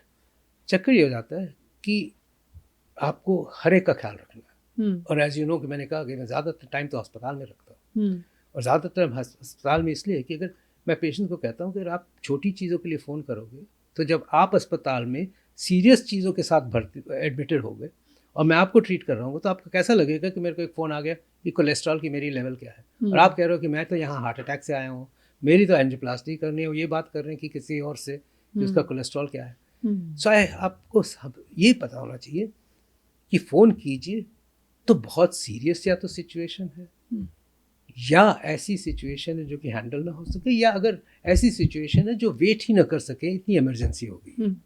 But अगर रूटीन चीज़ों के लिए आप फ़ोन करोगे तो आप ये सोचो कि किसी और की सीरियस, आफ्टर ऑल कोई मरीज कॉम्प्रोमाइज, हाँ, मैं कम्प्लेक्स एंजियोप्लास्टी के लिए माना जाता हूँ, जो कि जान बचाने के लिए होती है। तो एक तरफ न किसी की जान बच रही है, क्योंकि मैं थिएटर में, मैं कैथ लैब में वो टाइम दे सकता हूँ, तो आप ये याद रखना कि मेरा टाइम आप अब मेरे घर वाले टाइम से नहीं निकाल रहे हो, वहाँ तो मैं बहुत कम टाइम स्पेंड करता हूँ घर में, आप निकाल रहे हो किसी और पेशेंट से, जिसको सीरियस बीमारी होगी, और उसकी जान उसके ऊपर हो, उसकी जान को बचाना मेरा फर्ज होगा। डॉक्टर साहब, एक सवाल जो हमारे व्यूअर्स अक्सर हमसे पूछते हैं कि क्या शराब दिल के लिए बुरी होती है और बिल्कुल भी नहीं पीनी चाहिए? इसको आई थिंक पर्सपेक्टिव में डालना पड़ेगा। शराब, alcohol, excess alcohol is bad for the heart and addiction is really bad. और मैं साइंटिफिकली बात कर रहा हूँ, obviously not socially, not religiously. तो अब एक्सेस अल्कोहल क्या है? इंडियन एंड और हम बात करते हैं वेस्टर्न और इंडियन बिकॉज ये इंडियन छोटे होते हैं साइज में, वेट कम होता है, वेस्टर्न का वेट ज़्यादा होता है, बड़े होते हैं, तो अल्कोहल की भी मात्रा सेफ मात्रा या नॉन हार्मफुल मात्रा डिफरेंट होती है। बट हिंदुस्तानी के लिए बात अगर हम करें तो 1 to 2 स्मॉल पैक्स, जिसका मतलब 30 to 60 ml once or twice a week is safe and is not bad for the heart. अच्छा, हाँ, कभी कभी थोड़ी alcohol is not bad for the heart at all. तो अगर कोई कहता है कि मैं पीता हूँ, कोई खराब बात नहीं है। हाँ, ये कहते हैं कि दो चीजें खराब है, अगर आप रोज पियो वो बैड है, चाहे आप कहो कि मैं 60 ml रोज पीता हूँ वो बैड है। हमारी बॉडी, हिंदुस्तान की बॉडी वो नहीं ले सकती, वो हार्मफुल होगा। और सेकेंडली अगर हम एडिक्टेड हो जाएं तो ऑब्वियसली वो हार्मफुल होगा। थर्डली कोई कहता है कि मैं पीता तो एक ही बार हूँ 2 हफ्ते में, बट जब पीता हूँ तो अच्छे से पीता हूँ, 6-8 पैक तो ऐसे ही लगा लेते, तो दैट्स बैड। बिंज ड्रिंकिंग बहुत खराब है हार्ट के लिए। अच्छा। क्योंकि वो एक सडन स्ट्रेन कर देती है। सो हमें समझना है फर्स्टली कि अल्कोहल पर से खराब नहीं है। स्मोकिंग तो बहुत ज़्यादा खराब है, स्मोकिंग तो एक सिगरेट भी खराब है, स्मोकिंग का तो नाम ही नहीं लेना चाहिए as a risk factor for heart attack. In fact वो कोई भी हर दवा को निगेट कर देती है स्मोकिंग। मेल्स और फीमेल्स के लिए भी डिफरेंट अमाउंट, हाँ अमाउंट डिफरेंट है, इसलिए कि again body size, body weight, metabolism के ऊपर है। और सोचो कि उसको 66% या 2/3 शुड बी द क्वांटिटी औरतों के लिए। अगर वो अल्कोहल ले रही है तो मेन की जो क्वांटिटी है उसका 2/3 सेफ क्वांटिटी है औरतों के लिए। ओके, आप ड्रिंक करते हैं? बीइंग अ कार्डियोलॉजिस्ट ये सवाल आपसे बनता है। राइट, ऑफ कोर्स जी। You know, why should one enjoy a bit of a drink? अच्छी बात है। So you do drink? हाँ, so of course again to the same extent मैं कहता हूँ कि 1 or 2 स्मॉल पैग्स, इनफैक्ट बुरी बात नहीं है। आप 10 पूरा हफ्ता मुश्किल से गया है, why don't you enjoy a drink on a Saturday? अगले दिन सोना है, have a drink, have an enjoy, लोगों के साथ बात करो, मिक्स करो। इनफैक्ट ये भी देखा गया है कि जब आप सोशली अल्कोहल लेते हो and in small moderate quantities, तो आप लोगों से भी बात ज़्यादा कर सकते हो, आप मिक्स भी होते हो, आपकी टेंशन्स कम हो जाती हैं, and in fact it's a source of relaxation also. क्या वाकई अल्कोहल आपको काम डाउन करती है? नहीं, काम डाउन तो नहीं करती, बट आपको yes, it's a source of relaxation should we say. It helps you to mix and mingle. और स्ट्रेसफुल लाइफ में हर चीज को उस तरह से लेना चाहिए जिससे कि उससे नुकसान भी ना हो और जो थोड़े बहुत एडवांटेजेस है वो भी मिल जाए। ये आपने डॉक्टर साइड से सुन लिया, लेकिन आपने ये भी सुना कि वो कितने घंटे काम करते हैं, रोजाना कितनी एक्सरसाइज करते हैं, उनका खाने पीने का स्टाइल क्या है, और वर्कआउट का जो शेड्यूल है वो बिल्कुल नहीं छूटता है। अगर आप भी ये सब करते हैं, अदरवाइज हेल्दी हैं, तो फिर आप इस एडवाइस को भी ज़रूर मानें। जैसे हम जानते हैं आपके पास क्रिटिकल केसेस ही आते हैं जो बहुत उलझे हुए कॉम्प्लेक्स केसेस हैं। हर बार रिजल्ट डिज़ायरेबल नहीं होता, कभी कभी ऐसा भी होता होगा कि आपने चाहा कि ये बच जाए लेकिन वो मरीज़ नहीं बचा। Does it take a toll on your mental health? आपको तकलीफ होती है तब उस समय? अगर तकलीफ ना हो तो मीन्स कि there is something wrong with you. आप जब पेशेंट को ट्रीट कर रहे हो तो आपको एक फोकस इतना होना चाहिए ना, वो जैसे वाकई अर्जुन जब तीर मार रहा था तो उसको कुछ नहीं दिख रहा था, वो एक आँख थी। वो आपको इतना फोकस होना चाहिए कि आप उन थॉट से निकल जाओ कि अगर इसको कुछ हो जाए या कुछ क्या हुआ, क्योंकि अदरवाइज वो आप परफॉर्म नहीं कर पाओगे, अपना फोकस नहीं दे पाओगे, अपनी डेडिकेशन नहीं दे पाओगे, आपका माइंड और फोकस वेवर करेगा। बट यस, वो डर हमेशा, आपको डरना नहीं चाहिए, बट मैं उसको देखता हूँ कि it is the most difficult thing. Yes, अगर वो तो रिस्की पेशेंट्स होते ही हैं, हमें पता होता है कि क्या हो सकता है, बट जब वो होता है तो इट इज़, कोई भी डेथ किसी की भी, उसका सबसे मुश्किल टास्क होता है जाके बताना कि ये हुआ है। बट उसमें दो होते हैं, एक तो कि आपने अपनी तरफ से सब कुछ किया, चाहे वो थिएटर में डेथ हुई हो, चाहे उसके बाद हुई हो, आपने अपनी तरफ से, चाहे वो 24 घंटे उसके साथ खड़े होकर अगले 7 दिन भी खड़ा होना, आपके फोकस में होना चाहिए बचाना है ही। और अगर वो कर लिया तो आप पेशेंट को भी पता रहता है कि हम जिसके लिए आए थे बचा तो नहीं सके, वो तो ऊपर वाले के, फिर वो फाइनली यही समझता है कि बाकी सब कुछ ऊपर वाले करके, डॉक्टर साहब ने सब कुछ किया। और वो इसलिए नहीं होना चाहिए, आपका दिल उस पर होना चाहिए कि मैंने बचाना है ही।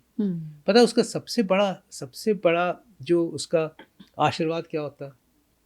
आप हर एक को तो बचा नहीं सकते, आप गॉड नहीं हो, एंड आपको कभी डॉक्टर को कभी भी गॉड नहीं समझना चाहिए। गॉड इज़ देयर, आपके थ्रू काम करा रहा है, बट उसका पता क्या फ़ायदा होता है? योर ब्लेसिंग्स कम जब उस वही पेशेंट की फैमिली जिसके साथ आप जिसको बचा नहीं पाए, या जिसके साथ कोई कॉम्प्लिकेशन हुई हो, या जिसके साथ कोई ऐसी चीज़ हो गई हो जो आपके हाथ में नहीं था बट आपके टेबल पे हुआ, या आपके बाद उसके बाद हुआ, अगर वो अपना रिलेटिव 10 दिन बाद ले आता है, कहता है कि दूसरा मरीज हाँ ये एक मेरा रिलेटिव है, आप ही ने ट्रीट करना है, दैट मीन्स कि यू डिड योर बेस्ट, बाकी तो ऊपर वाला है।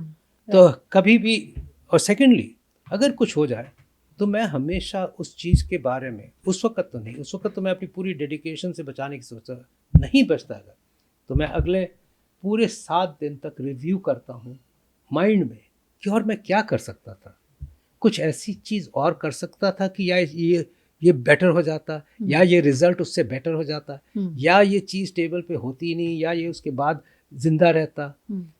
उसको जब तक मैं सेटिस्फाइड नहीं हो जाता ना कि वाकई कुछ नहीं हो सकता था, अदरवाइज मैं उससे सीखता हूँ कि अगली बार कुछ सीखने को है कि शायद ऐसी सिचुएशन आ जाए। और 35 साल में जहाँ तक सोचो कि लोग मुझे,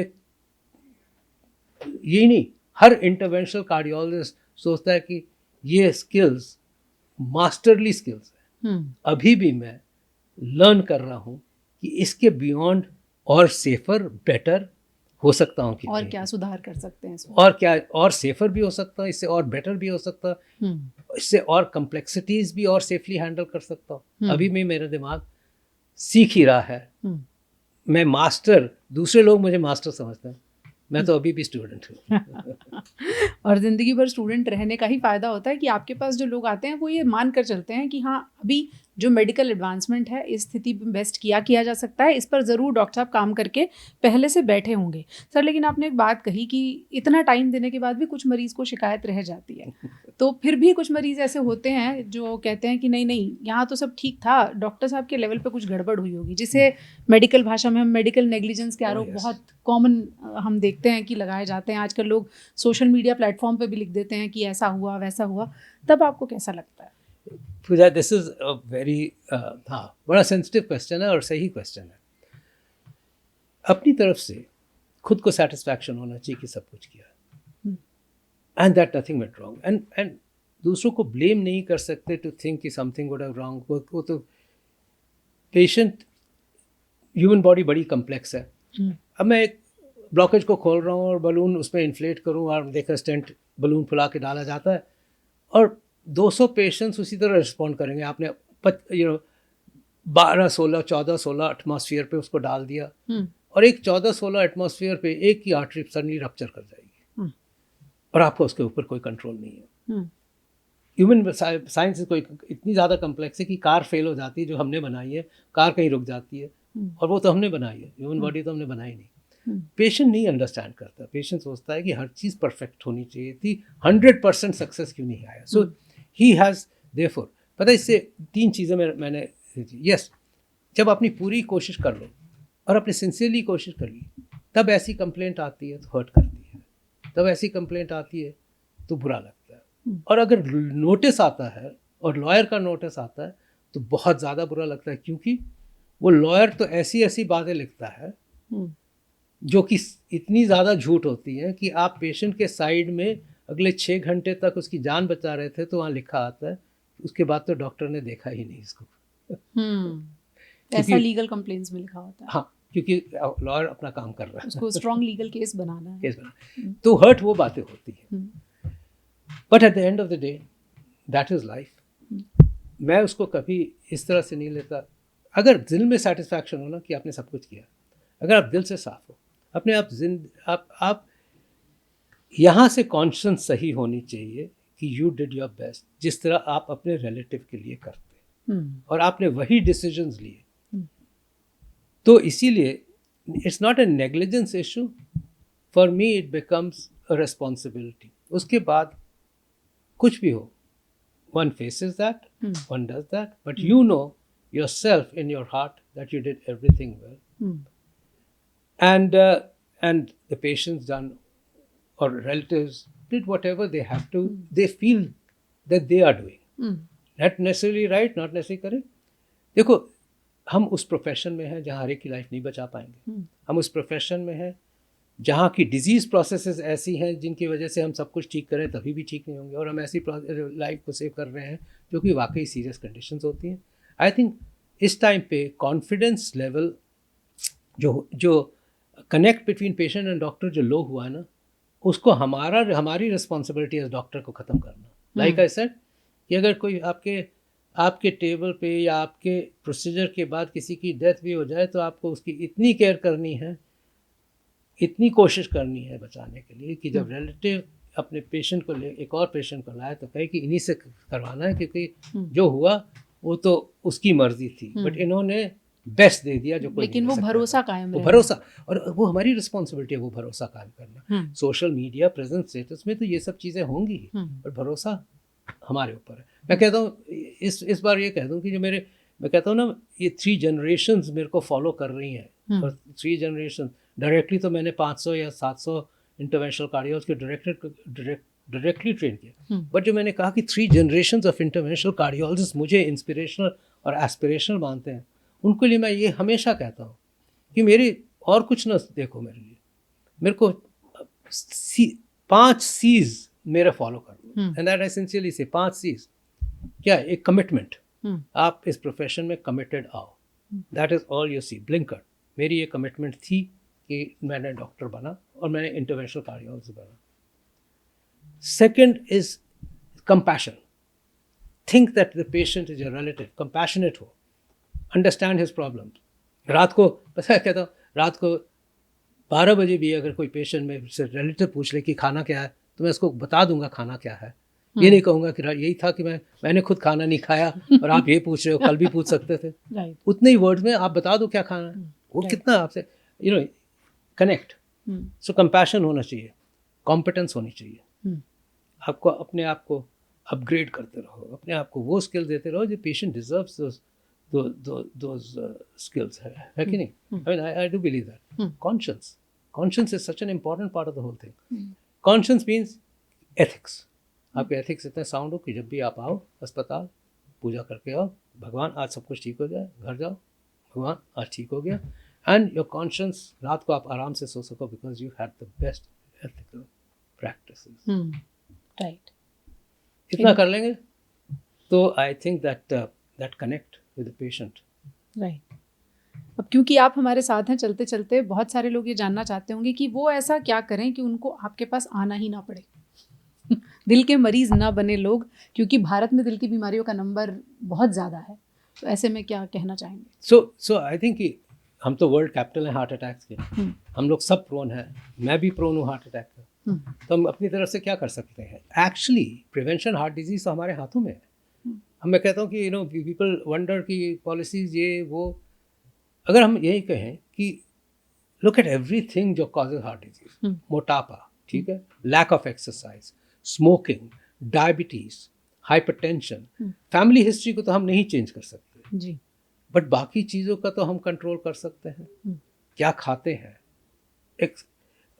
मैं तो ये कहता हूँ कि हर चीज़ तो हमारे एक्चुअली कंट्रोलेबल है, और वो एक कंट्रोलेबल, हम एक्सरसाइज की आपने बात की, मैंने बात की, और क्यों बात की?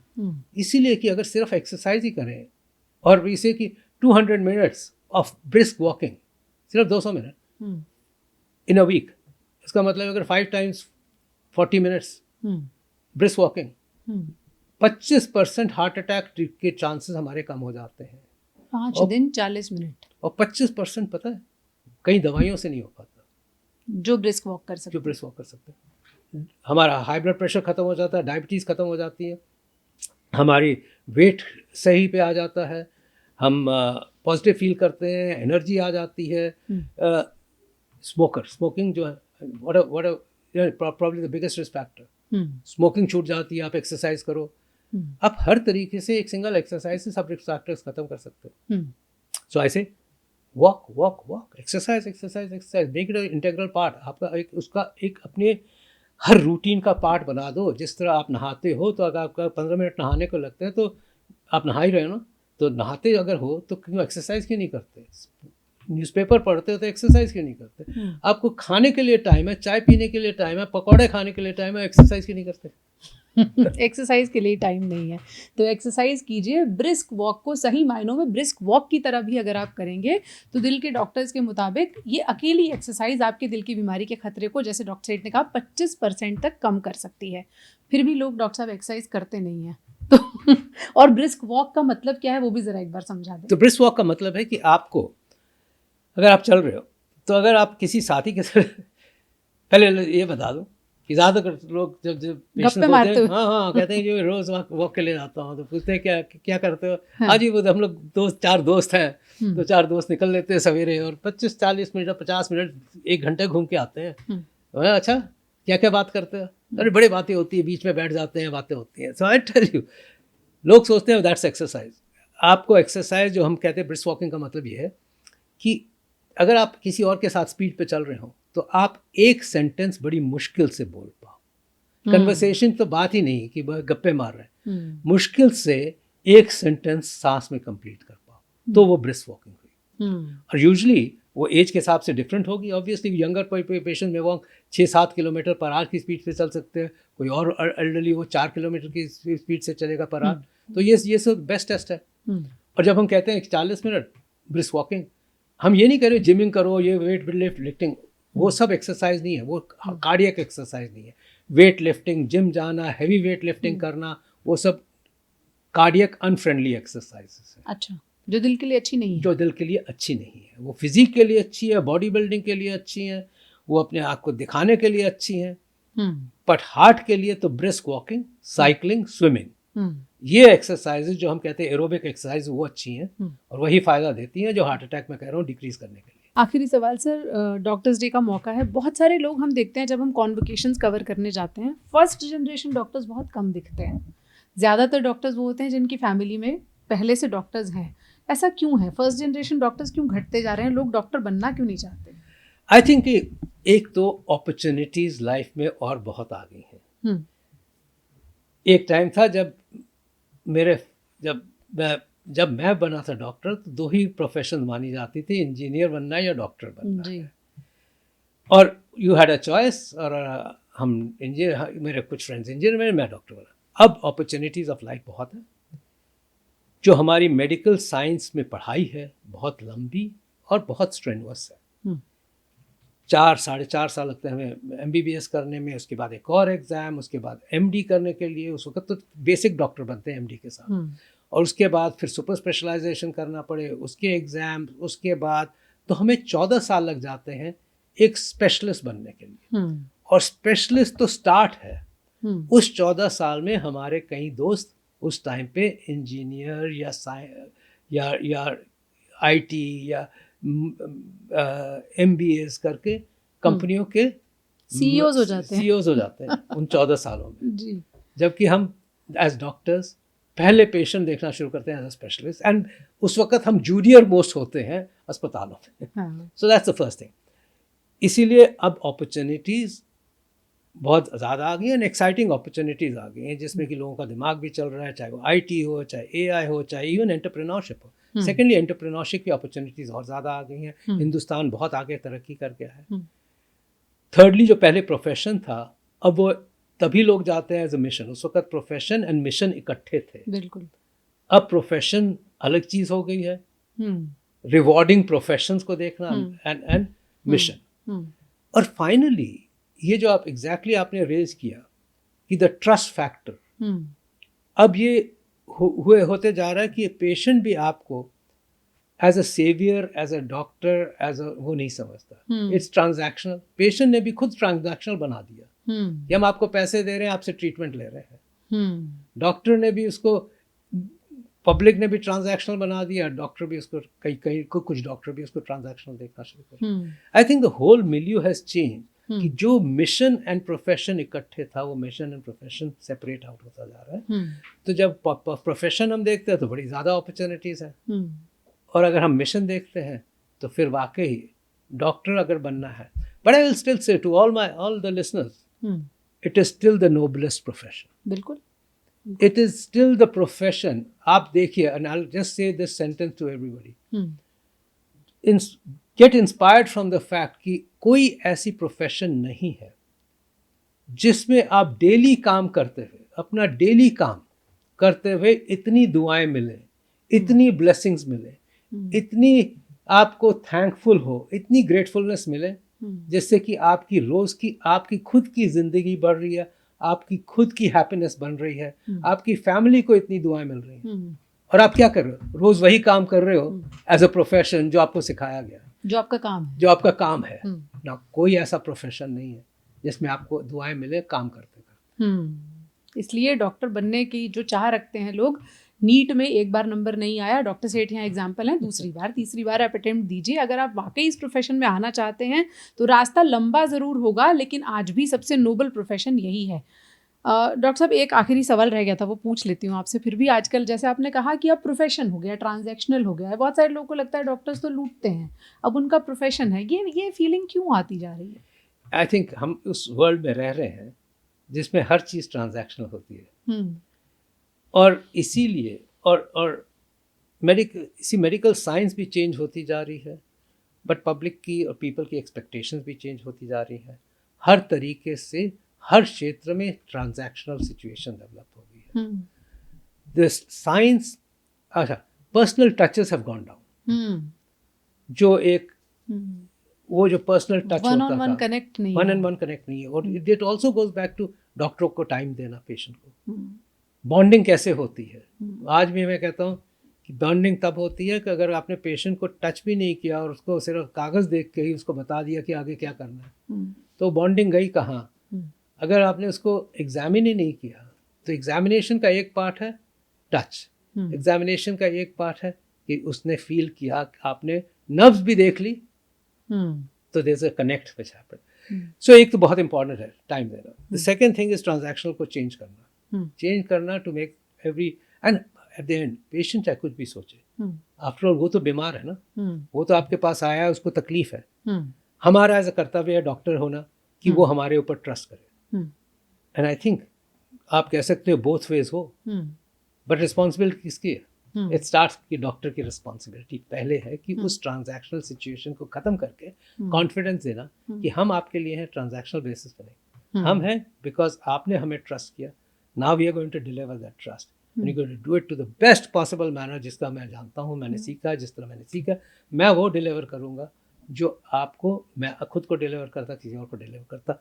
ये अगर हमने वो 5 C's फॉलो कर दिए, commitment, compassion, care, conscious and competence, तो हमने उसको चेंज कर दिया, उसको रिवर्स कर दिया। अदरवाइज तो ये नेचुरल प्रोसेस है, वर्ल्ड वाइड नेचुरल प्रोसेस है, जो कि हिंदुस्तान में नहीं, हर एक जगह देखा जा रहा है कि हम अब उस क्षेत्र में, हम उस ईरा में रह रहे हैं जहाँ की स्पिरिचुअलिटी धीरे धीरे खत्म होती जा रही है, और science is taking over as a reasoning for everything.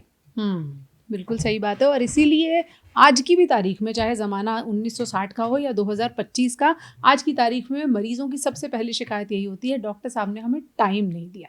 तो डॉक्टर्स डे पर डॉक्टर सेठ के ज़रिए हम भी यही संदेश देना चाहेंगे कि अपने मरीज़ के साथ कनेक्ट बनाएं और उसे टाइम दें, और फिर डॉक्टर को जो भगवान का दर्जा दिया जाता है वो भी सार्थक हो जाएगा। बहुत बहुत शुक्रिया सर हमसे जुड़ने के लिए और बहुत सारे लोगों को इंस्पायर करने के लिए। आई एम श्योर कुछ सिनेरियो हेल्थ केयर में बदलेगा और डॉक्टर्स आज तो कम से कम मरीजों को टाइम ज़्यादा देंगे। Thank you so much, sir. Thank you. You're so good at everything. Thank you so much, sir.